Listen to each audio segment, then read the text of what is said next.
We love trade deadline stories on the Old Men and the Three.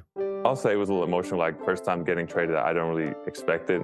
Like we told Danny and them, like, look, let's not make this big blow up trade. I get a call from Pop. We traded you. You found out you were traded via FaceTime from D. Lee. I was on vacation. I kept getting these calls from my agent. Some random American number called FaceTimes me, and I'm like, I'm not ready to pick up this phone. Ask for a trade, but I wish we never did. So we had one deal. I thought we had traded for Kobe. So when I seen the trade happen, I knew there was no way for me to go to the Lakers at this point. I said there's good divorces and bad divorces. This doesn't have to be a bad divorce. This can be like a amicable split. They told me a number that I felt like it was borderline disrespectful. Hey, Corey got traded. I'm like, the game just got done 2 minutes ago. What do you mean he got traded? Okay, I'm going to Houston. But at the end of the conversation, he's like, yeah, we traded you to Indiana. I'm like, Indiana? Then you guys traded James. What was going through your mind when that trade went down? You don't get canceled. This is different. This is obviously a different role for me, not being the guy, because we didn't have that much time. They found us an Airbnb to stay in. Like, you're gonna be here a while, really excited to build around you. I look at mine, I'm like, yo, I've heard that before. You know what I'm saying? Like, I agree. Like, I hope that's true. You know what I'm saying? Like, I'm looking forward to it. But like, yo, I've heard it before. You know, that like this is a business. Like this is a business, and there's a lot of moving parts in this thing.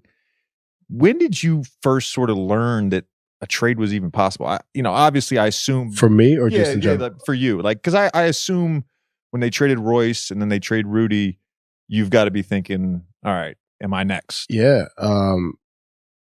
So, like you said, the business aspect was we told Danny and them, like, look, let's not make this big blow up trade. Let's not. Everybody assumes I asked to trade Rudy. I say, let's run it back. Like, because you say what you want. Like we have our differences for sure, but I understand, and we understand, both of us understand the value we have playing together as a group and what we could possibly have done together at that time. So I'm thinking, all right, cool.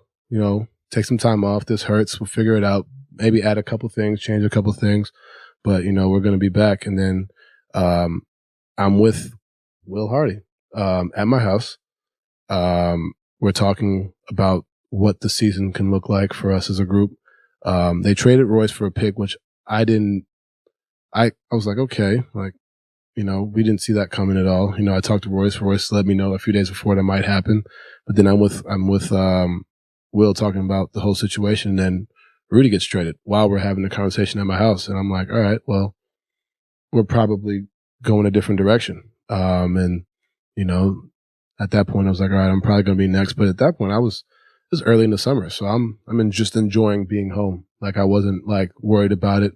Quinn had resigned, prior to that. So the writing was on the wall and I probably should have looked at it earlier, but I was so focused, like I said, on just Don, like how can I be the best player for myself? Because I wasn't that for my team. I wasn't that for, I wasn't my best self. Now, statistically, I had my best year, but I just didn't feel like myself. I wasn't 100%, where I needed to be. And, I really where my head was at. And then once Rudy got traded, it was kind of like, all right, this is where we're going. Prior to the trade actually being consummated and finalized, were there close calls? Were there? Yes. Specifically, the New York Knicks? Yeah. Like, when I tell you, like, I got traded, September 3rd? Maybe something like that? Like, on the 1st, I went to sleep like, okay, I'm on the Knicks. Like, I'm going to New York. I'm building a house back home. I was already doing that anyway. So I'm like, all right, we got to expedite that. Like, we got to get all this stuff figured out. And, just 2 days later, my agent called me and said I was going to Cleveland. So that was a shock, at first. But I would say that was a moment when I was like pretty certain that was going to be the case. And, I told everybody like, all right, guys, keep it quiet, but this is probably going to happen.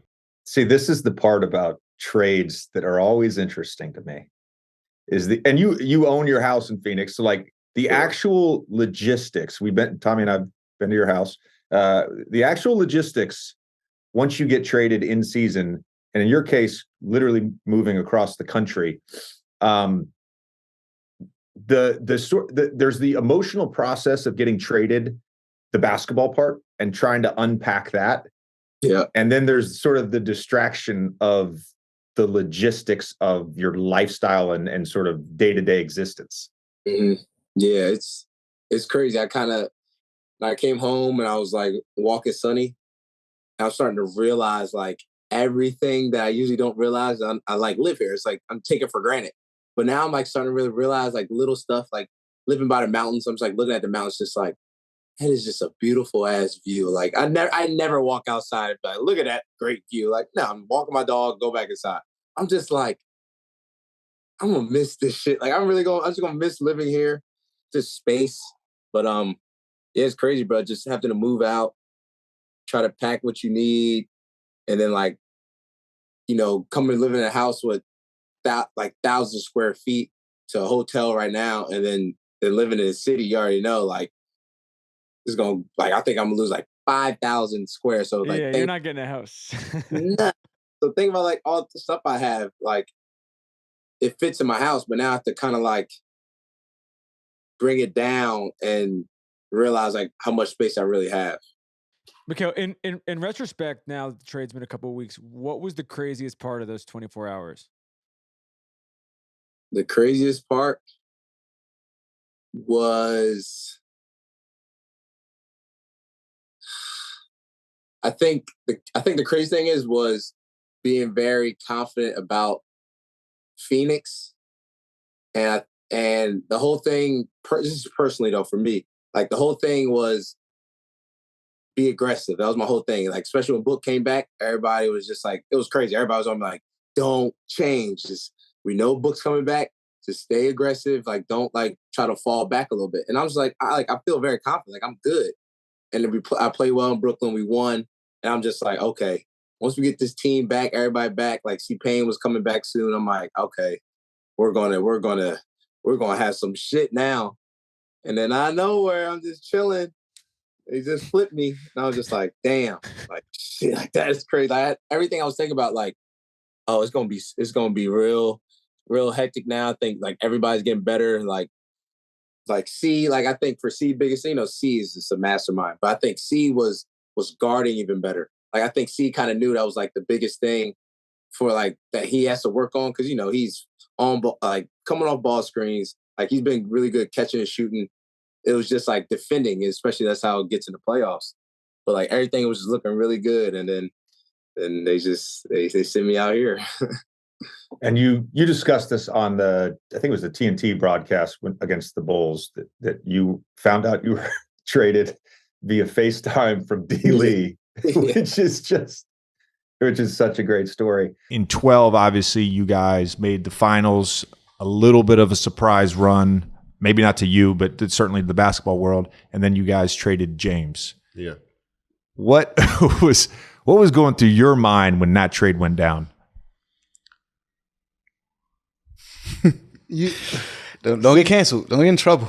See, yeah, you gotta Kevin, realize, this is a podcast, man. We got to be honest on podcasts. At that point, like, I wasn't really hip to the business side of it. Like, I wasn't really locked in with the front office to like, let's have a conversation about our team going forward. So this kind of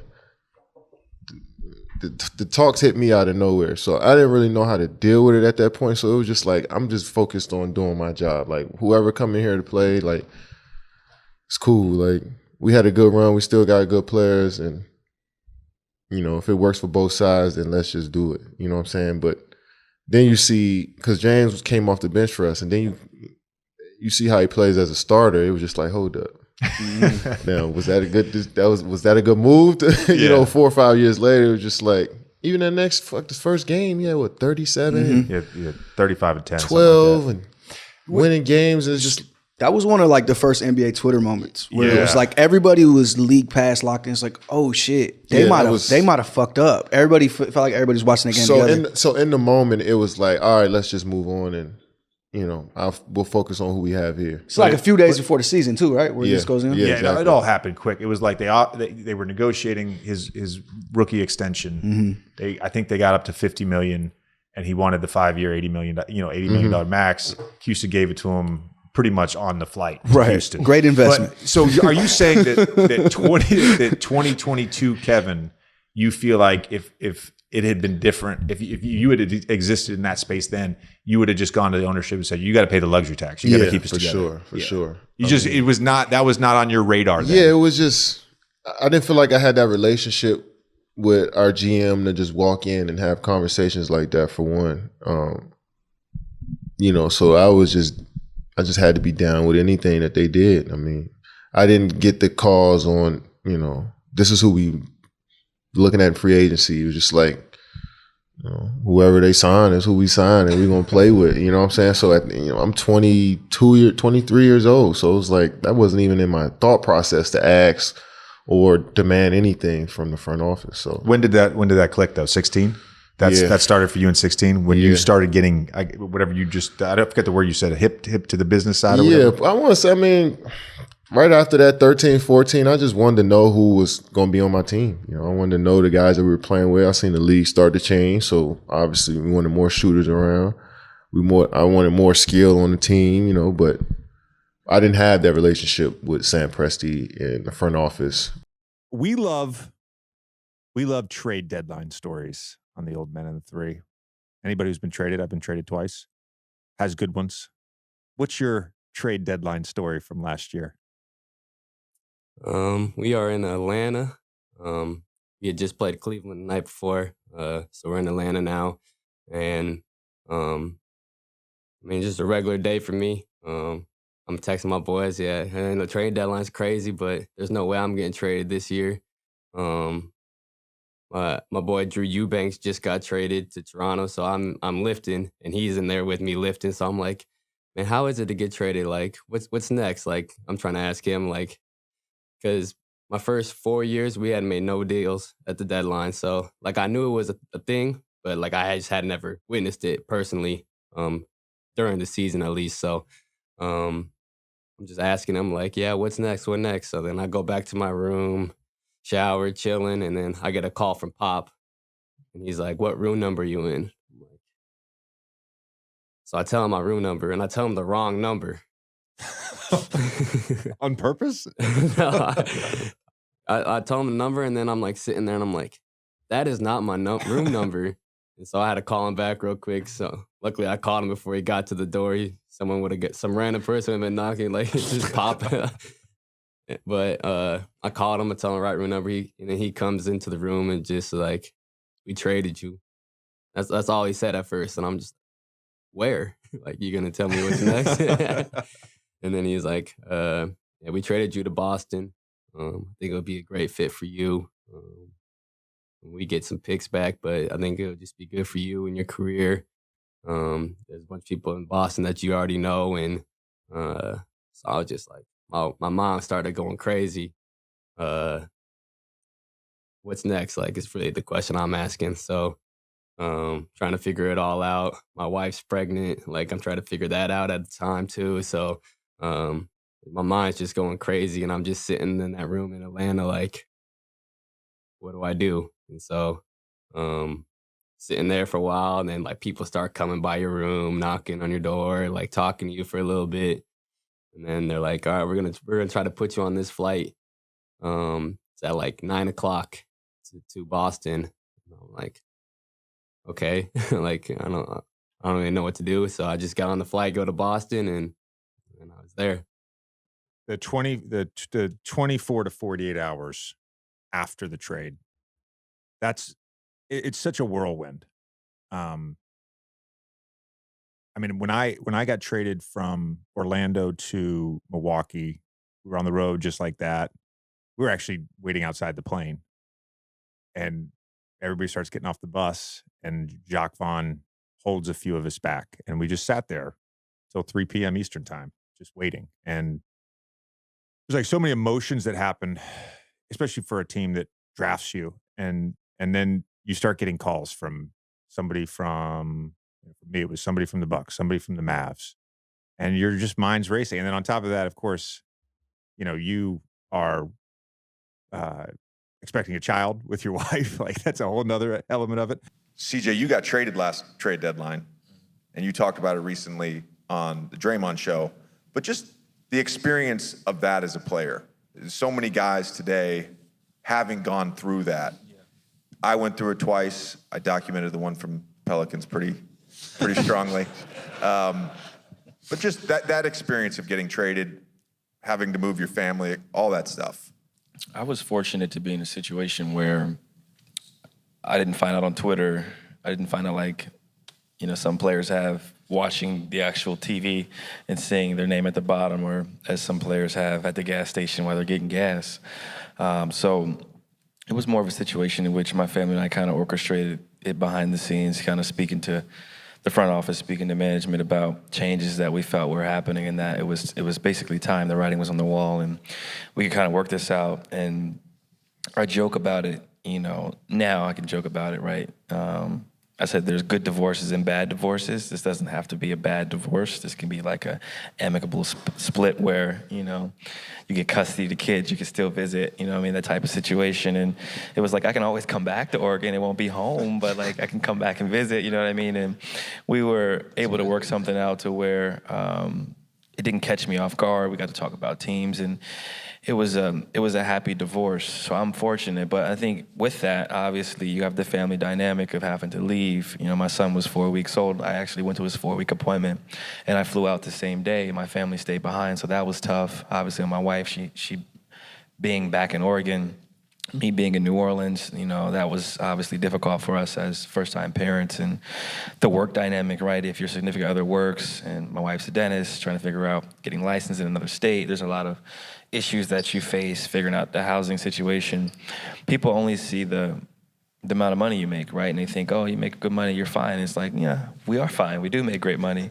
But there are some real issues that are associated with the human element, especially when you involve kids. And for me, my kid was 4 weeks old, but for some people, their kids are in school. There's that situation that makes it hard. And I always equate it to, imagine, you work at 9 to 5, and one day you work in this city, the next day you work in another city, and you have to figure out, where you're going to live at, and you're moving. Your significant other may or may not move, but you're moving within 72 hours.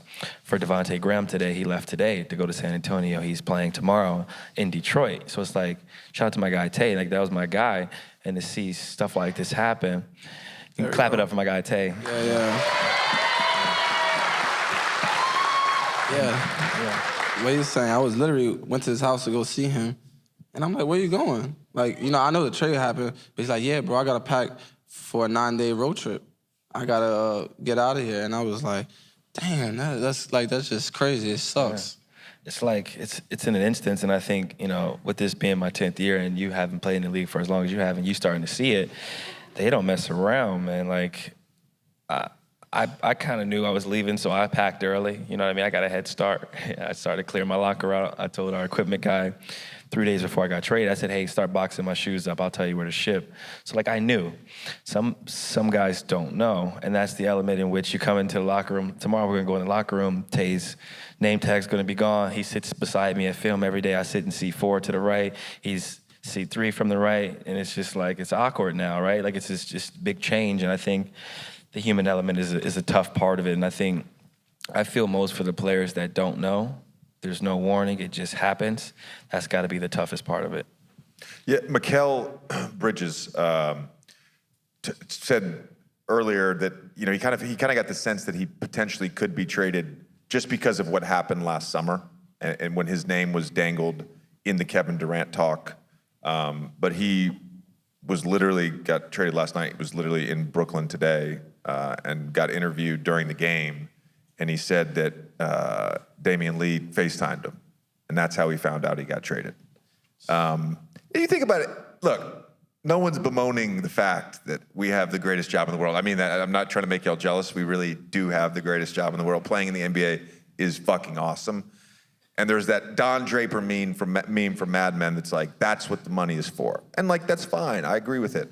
But like, I always go back to any other profession. We're renting our apartment out in Brooklyn, and the woman who is renting our apartment has a great job. I assume she gets paid very well. She came and looked at apartments in New York in September, signed her lease in late September to move into our apartment in January. Like, that's the sort of lead time that a well-paid professional has in nearly any other profession. We don't have that luxury. Now, we have other luxuries, don't get me wrong. But I think the chaos around these 24 to 48 hours, it's tough as a player, and it's hanging over you too. Can you take us through the trade itself? So you had spent a few years with the Clippers. You helped build the culture there. Yeah, that's what I've been waiting on. Yeah, you get traded to Memphis, but then you go to the T-Wolves. So can you sort of take us through those few days? I think it was 2 days actually, but take us through those 2 days, because I had read also that you had told the Clippers you wanted to go to the T-Wolves, straight up, just in the trade. So kind of take us through those 2 days in your world. Well, you know better than anybody, L. Frank and the Clippers organization. And it's no discredit to them. I just felt like when me, Lou, and Trez got to the Clippers, I felt like we weren't Blake Griffin, we weren't DeAndre Jordan, we weren't Chris Paul, we weren't JJ Redick. That wasn't our era. We wanted to kind of have our own identity. And when we got there, it's like we changed it all up. And then you summed it up, and we're in the Western Conference Finals. Some of the team has never been done. So, me being there from the beginning, I'm thinking it's contract extension. I'm thinking it's going to be easy. Walk in, and they throw me a number that I felt like it was borderline disrespectful. And so the conversation started me and L. Frank, and it was heated little conversation. And L. Frank's my guy. You know L. Frank. Like, love L. Frank. Love L. Frank. Man, love him to death. And that's my guy. And I looked him in his face. I told him, my agent, like, man, L. Frank know he has to trade me. He has to trade me. You can't pay me. You got to trade me. He know that. And from that point, he told me, give me my teams. And Minnesota was in my top three. And, I was able to go through Memphis. Didn't know how I felt about Memphis. Didn't know what really was going on. I talked to the GM. The GM goes, we see if we can, how it goes this summer camp. But in my mind, I'm summer camp, motherfucker. I'm the starting guard there next to Ja Morant. What the fuck are you talking about, summer camp? Whatever. Okay. And then I go to Minnesota, and I say I'm gonna make the playoffs, and people again, they look at me like I'm crazy, and sitting in 7th place. Can you just basically confirm your feelings prior to all of this, that you were all in on Sacramento? Yeah, like I touched on it in my Players Tribune piece as well. Like, I truly feel like if you took a poll, not just the locker room, take a poll, the whole organization, go grab fans if you want, go grab anybody who watches Kings basketball, say who's the one guy that wants to be there. It'll be like Tyrese Haliburton. You know what I'm saying? Like if there was one person who wanted to be there, it was for sure me. They drafted me, took a chance on me, and there's that story. People, the media and people make this up, which that I forced my way to Sacramento. Like, that is not the truth at all. The truth is, if I told one or two teams not to draft me, it was Atlanta and it was Cleveland. Okay, I told Atlanta don't pick me because they have this guard heavy room, right? And I told Cleveland not to pick me. Just pick 2 back-to-back point guards. Don't pick me as well. From there, it was open season for everybody, and they didn't pick me. So the narrative that I forced my way to Sacramento is not true at all. And I feel like people have tried to run with that, and especially recently now that I've gotten traded. But I really enjoyed it there. I just tried to make the most of it because I feel like every it's the situations is what you make it. And it's funny that I said I didn't want to go to Atlanta because it's like a kind of guard heavy, and then I go to Sacramento with De'Aaron and Buddy, and you know what I'm saying. There's good guards there as well, but I was like, just make the most of it. Just play basketball. So I really enjoyed my time there, and I was excited for the future. But I'm excited here in Indy as well. This is sort of the point I was getting across that day of the deadline on ESPN, and as well we touched on it on our trade deadline reaction, but there are certain challenges when you are a small market team. And we all know that guys want to be in Miami, guys want to be in LA, guys want to be in New York. That's just the reality. That's just how the league operates and has operated for over a decade. And so when you draft a young player with clearly all-star potential, and he wants to be there. And I'm not just gassing you up, but you are a guy that you can, as we've seen, can just go play basketball on any team. Your skill set is so malleable that you can do that. You can play on the ball, you can play off the ball. You have the size to eventually become a great defender. But I think that was the reaction around the league. That was the shock, is that you're a small market team who has a guy with incredible upside. And that's not to say that Sabonis can't get better, that De'Aaron doesn't have upside, but who wants to be there, who's in on this rebuild. And that to me was the shock. Yeah, exactly. And I think, like, you know, when you're talking about small markets, like, you got to draft well to be a successful small market team. You just have to. Like, if, like, as a small market, like, free agents don't really want to go there. You think free agents, like, want to go to Sacramento? Not because of the city itself, but, like, you think people want to go pay California taxes to live in Sacramento when they could go pay California taxes to live in LA? You know what I'm saying? Like, it's hard. And they I felt like, you know, they've hit on, it's been, Sacramento hasn't hit on their draft picks in the last 15 years. You know what I'm saying? Tyreek won a Rookie of the Year. De'Aaron's been really good. I feel like I'm a successful pick. Davion, I feel like, is a successful pick as well. So I felt like we were building something. But we, as a guard room, we knew somebody was going to have to go eventually. So it's kind of just like ripping the Band-Aid off. You know what I'm saying? They just got rid of one of us. So, you know, it is what it is.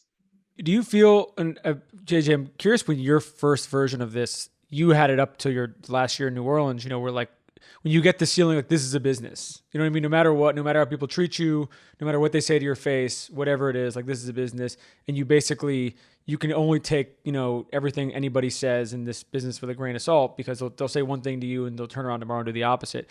Do you think this was your first experience of that? Of like, okay, now I know going forward, no matter what happens in my career, like, it's almost like you can't fool me twice at this point?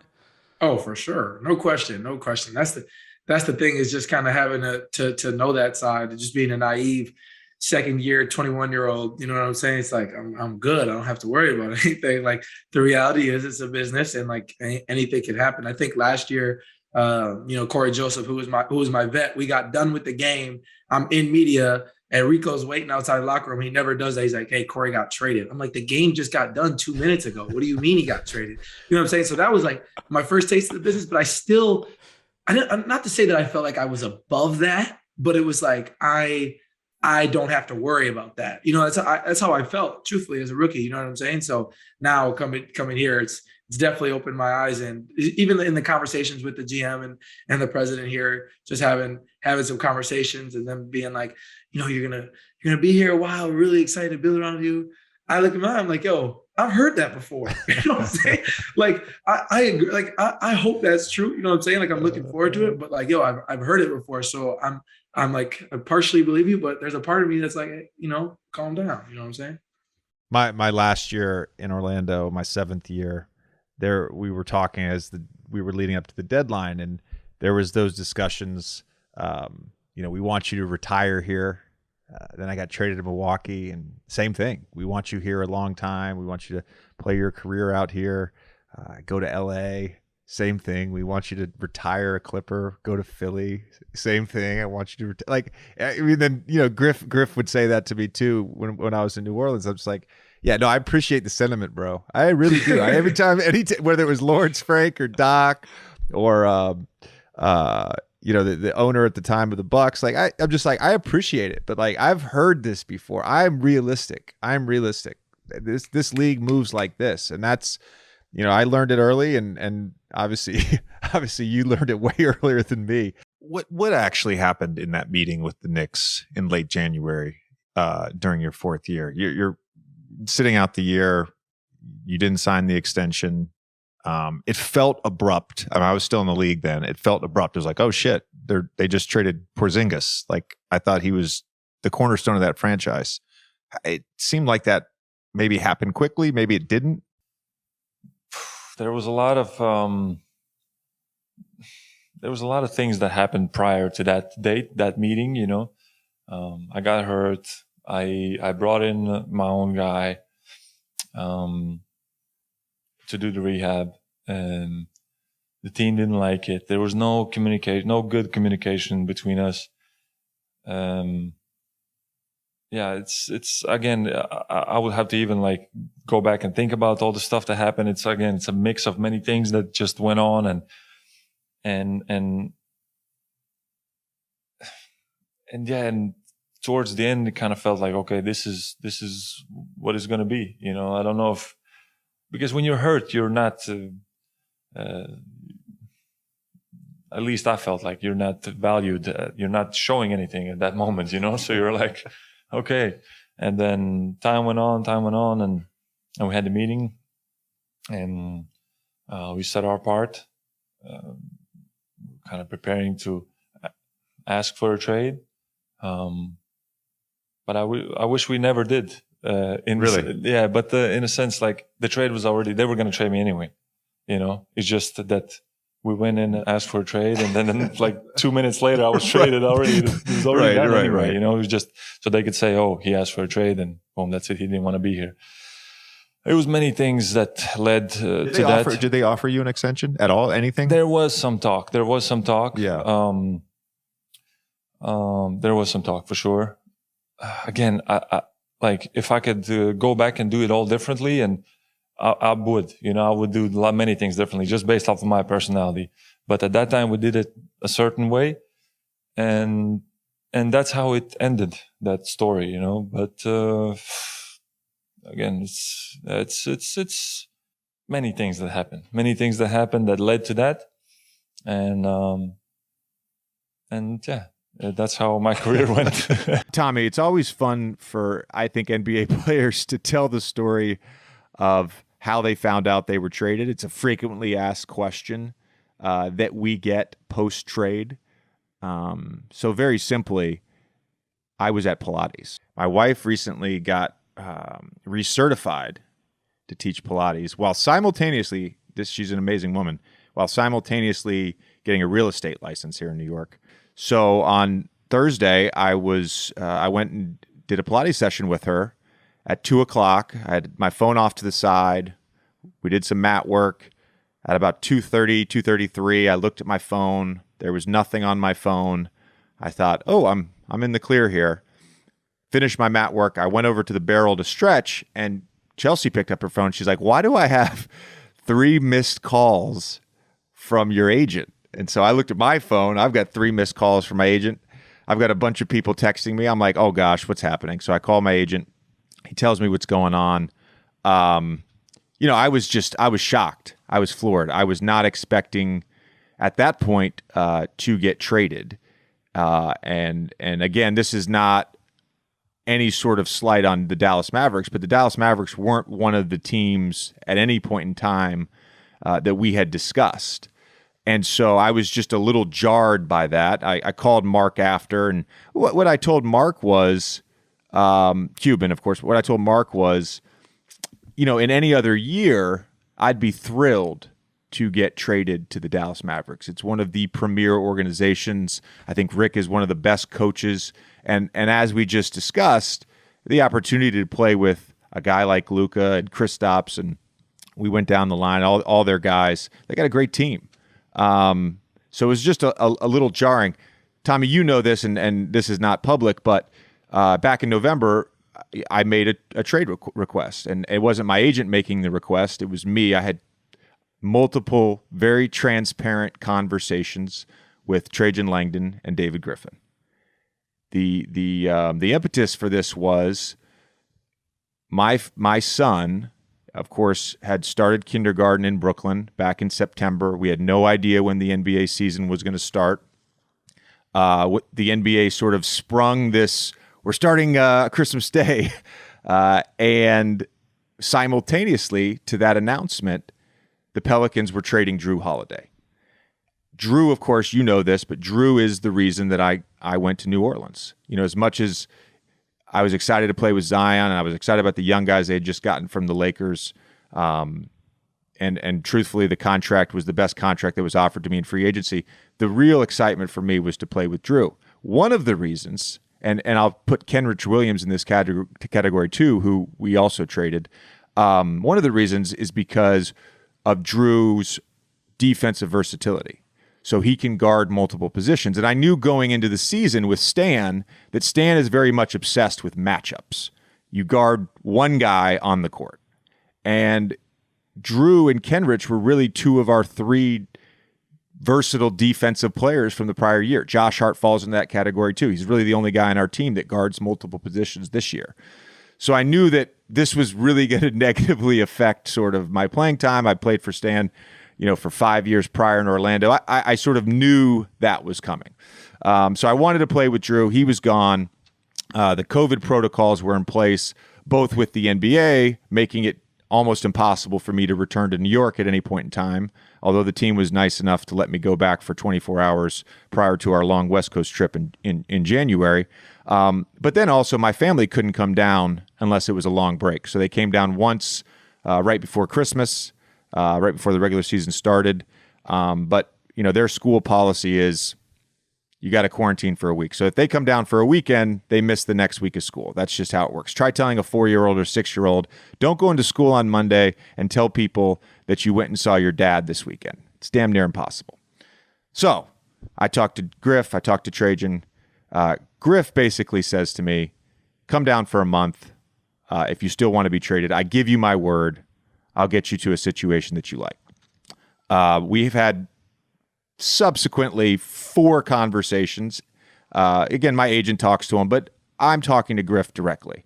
That's how I wanted to handle this. Griff and I had a personal relationship. And obviously he did not honor his word. And again, that is not a slight on Dallas at all. My understanding, basically from February on, once I was not traded at the aggregate deadline on February 2nd, my understanding all along was that I was going to get a buyout. And if I was going to be traded, it was going to be to a team in the Northeast where I was closer to home and I'd be able to see my family for the last, 2 or 3 months of the season. Obviously, that didn't happen. Geographically speaking, of course, Dallas is further away from New York than New Orleans. You're in New Orleans 7 years. Mm-hmm. There's reasons why you want to try something different. Mm-hmm. I'd like for you to get into those reasons. My 7 years in New Orleans they're definitely different. There were some ups and downs, highs and lows. But the reason why I wanted something new is because I wanted to try to win. I feel like every year, actually, I don't feel like, except for last year, every year you've been in the playoffs. Every single year. You've made it to the conference finals. You made it to the second round multiple times. Finals once. Let's throw that in there. Against the Lakers. I don't want to bring up old stuff, but yeah, I remember that. Wow, I was a Laker fan at the time. JJ, I might have been in high school. But like, I want to experience that. And the timeline that New Orleans is on isn't on my timeline. I'm 30. I'm about to be 31.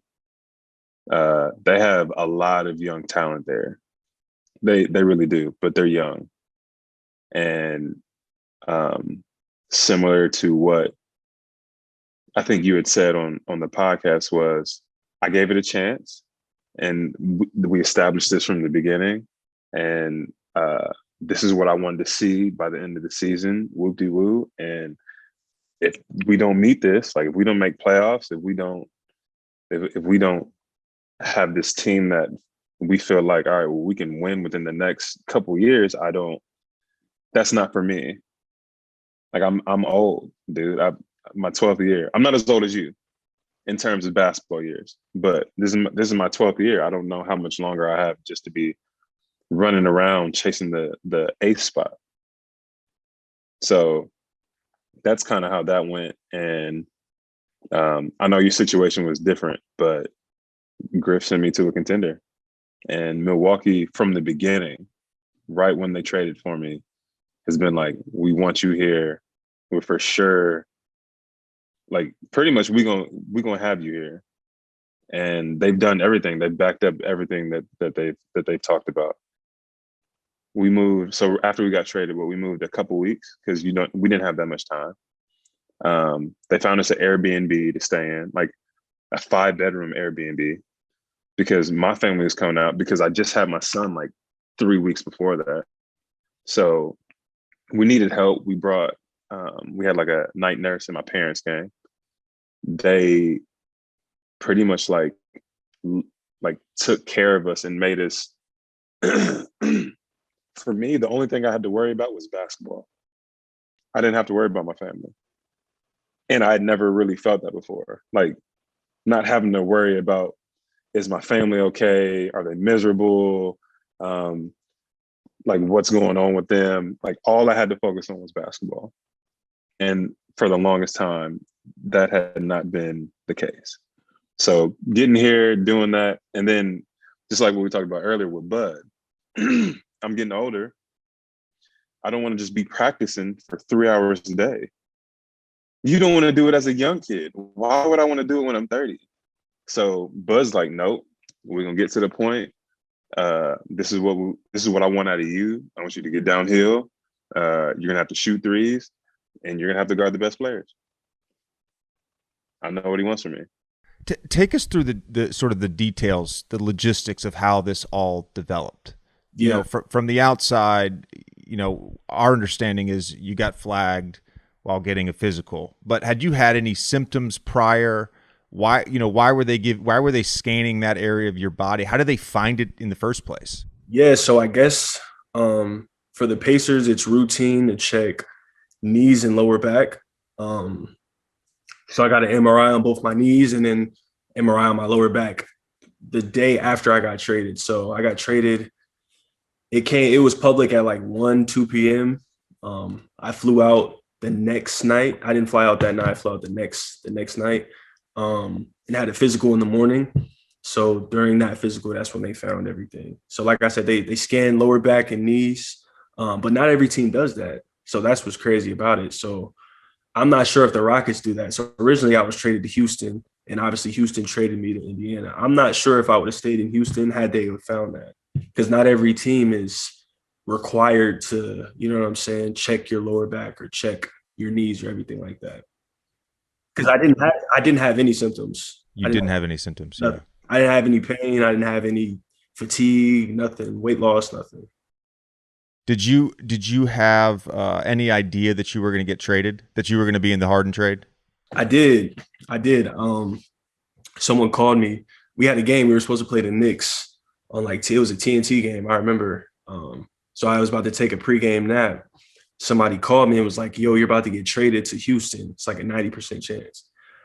So I'm like, okay, if it happens, it happens, you know, but if not, I have to get ready for my game. So I'm going to take a nap and get ready for the game. So I woke up and my phone was going crazy. It was like, I woke up to my alarm. I keep my phone on silent, so I didn't hear it, but I picked it up and it was just like refreshing.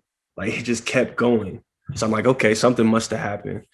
So I called Sean Marks. He had called me a couple of times. I called him back and he basically told me what it was. But then he was like, I'm thinking I'm going to Houston the whole conversation. He's like, man, it hurts to do this, yada, yada, yada. Me and Sean are pretty close too. So it was a tough conversation, but it was like, okay, I'm going to Houston. But at the end of the conversation, he's like, yeah, we traded you to Indiana. I'm like, Indiana? It's like, yeah, we traded you to Houston, but Indy traded you for Vic. So I'm like, oh, wow. So I wasn't even aware of that. So I hung up the phone and I'm just like, wow. And I was just sitting there just thinking like, this is crazy. This is a lot to digest for anyone in a 48-hour time period. I think even remotely close. Yeah, it was, to my knowledge, I thought it was a done deal.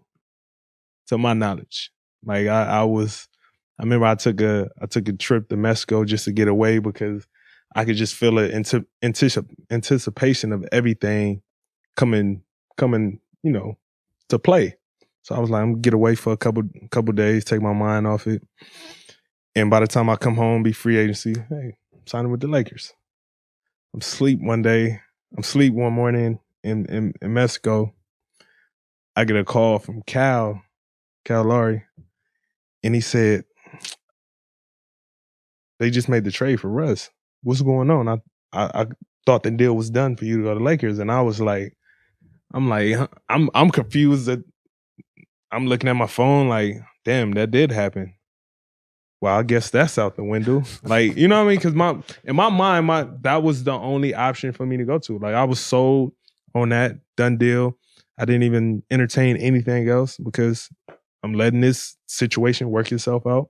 So when I seen the trade happen, I knew it was no way for me to go to the Lakers at this point. So now it was a scramble mode. Like, damn, okay, maybe I do take the vet minimum. Yeah, like what's next? Because, everything else is, all my other options I would have, entertained, I pushed it to the side because, I was hell bent on playing for the Lakers. So when that fell through, the next couple of days after that, I was just trying to figure out what was my next move and what was the right move too. Especially, you got a couple of teams offering, all right, the minimum mid-level. I'm sure teams call that the mid-level, maybe. Yeah, mid-level. So it was like, now it's confusing. Now it takes such a huge turn with that one trade of me figuring out what's next. So it was definitely a tough moment because in my mind, I was going to be a Laker. We should also mention you had Dirk for, what was it, 19 years, 20 years, 21 years? 21 years. Did you ever come close to trading him? No. So we had one deal. I thought we had traded for Kobe. And I thought we had a deal for Josh Howard, Jason Terry, and a couple firsts. And I had worked it out with Jerry Buss with the Lakers, and we had agreed upon it. And Dirk calls me and goes, look, if you need to trade me for Kobe, I would make that deal in a heartbeat. And I'm like, no, that's not going to happen. But it obviously fell apart. Mitch Kupchak, I think it was, called Kobe and said, don't do it. Or Jerry West called Kobe and said, you can't do this, and da-da-da. So that he killed the deal. This was 07? 2007, yeah. Yeah, okay. That's when he was like maybe going to go to the Bulls too. I think there was like a... Yeah, he was talking about it, but yeah, he demanded a trade and we had worked it out and he was ready to come to us. Can you kind of take us through the circuitous route of how you got to the Knicks and sort of when you got a sense that you were going to be traded from the Celtics? You end up in OKC when you figured out you're getting the buyout and sort of if there was any other option or if you were always just going to end up in the Knicks once you got traded. To be honest, I had no idea. I didn't have a sense at all that I was going to get traded. It just happened. I was actually on vacation. And unfortunately, I kept getting these calls from my agent. I wasn't answering. I'm sorry, man. I'm sorry. But it's just it's all good. This is the life of an NBA player. Exactly. You know how it goes. Yeah, my agent called me. I missed it. And he texted me. He's like, man, you just got traded, man. You just got traded to OKC. And I'm like, okay, like I guess, But yeah, from there, it is what it is. I've been around so long. I just, I know the business. I've had many friends get traded in the weirdest ways. But then, OKC, I talked to Sam. He was great.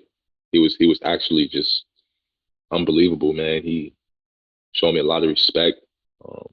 He was fun to talk to. He checked up on me a lot. He helped me, with a little bit with my recovery, as I was with OKC at the time. I got the chance to go out there as well, meet some of those guys, meet the staff.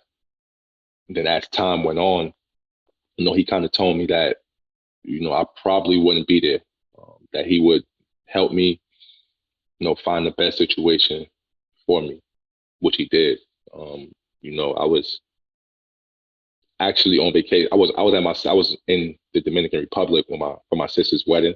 My agent got a call that the Knicks, that they wanted me. Like I said, Sam, he took care of me, man. Like, he was unbelievable. He was great. He was very great. I appreciate him for sure, for helping me out and helping me get back home. And, just the way he treated me, that means more than anything to me. So he got the job prior to you getting traded to the Jazz. But what were your early conversations with Will like? Yeah, I mean, the trade happened the night before our first game of Eurobasket. So I was locked in for a tournament. And then the trade happened all of a sudden. I'll say it was a little emotional, like first time getting traded. I don't really expect it. And we thought we found a home in Cleveland. So it was a little tough. And some random American number called FaceTimes me. And I'm like, I'm not ready to pick up this phone. So I actually didn't pick up his first phone call, but then I called him right after. And that's when, I mean, it was just a brief introduction after that, but he let me focus on the international play. And then first, when I got to Utah, it was more about what you did in the Eurobasket. I want that same version here. So it encouraged me, and you talk about the confidence, just knowing that your coach wants you to play that way, the way I was playing last couple months. So I think that's what made it easier for me. Our early years in Indy, I was in that phase of like, that's what you want. You want to be the guy. You want to be the go-to. You want everything to fall on you. So I was in that space. But then after, years of being there, going through injuries, and then seeing how the league was shaping up, it was like, man, I can't do this alone. Like, and so that evolved to like, all right, like, how can I be of service to a team? And I didn't know where I was going to go. I didn't know where I was going to get traded when I requested a trade out of Indiana. I ended up falling in Oklahoma with a superstar MVP candidate or MVP winner, superstar with Russ. And initially it was just like, okay, how, like, this is different. This is obviously a different role for me, not being the guy anymore. But like, how can I be of service and bring what I do and add to what he's doing? And honestly, I felt like that was where my place was. Like, I had to be honest to myself that, like, in order for me to win at the highest level or get to where I want to get to, I don't think I'm the one guy. I don't think, but like, I can score with the best. I can, take over games with the best. But I don't honestly think that's what my game is if I want to win a championship. I don't think that's where my place is if I want to win a championship. And I felt like I learned that. I played my best being off the ball, being, the second fiddle. I had my best career playing alongside Russ in that role. So, I just pride myself to be able to play with anybody and play any style, any way you want me to play. I feel like I can just fit right in. But I think that's just what my role was. And I felt comfortable in that space of just being the second guy. I want to just acknowledge, I'm being serious here. You may have said that publicly before. I just want to acknowledge and sort of give some credit to you.